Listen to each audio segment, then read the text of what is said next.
First of all, I'd like to thank God Almighty for allowing me the opportunity to be here today. It's a wonderful, wonderful day. My name is Ralph E. Johnson, Jr., and I'm running for mayor of the great city of Baltimore. Born and raised in Baltimore, Maryland. Served my country 8 years in the United States Army. I'm a retired corrections sergeant, Baltimore City Jail. Shout out to BCDC.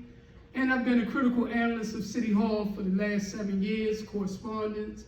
And more importantly, I do not receive any money from any status quo entities because as mayor, I have to have the freedom to serve the citizens of Baltimore without being beholden to corporate executives.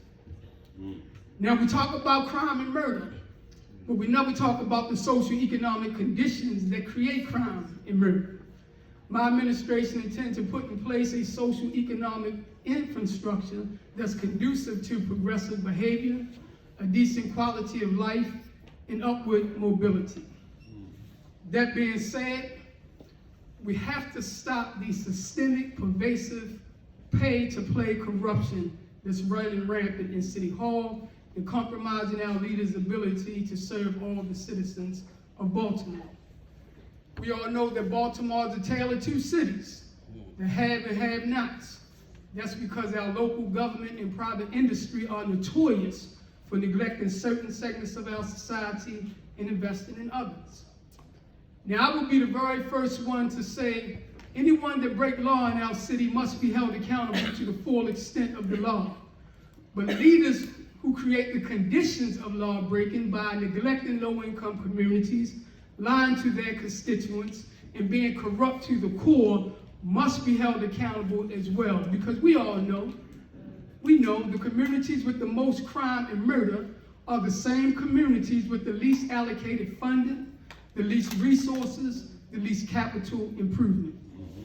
If you want to change a person's behavior, you have to change their socioeconomic conditions.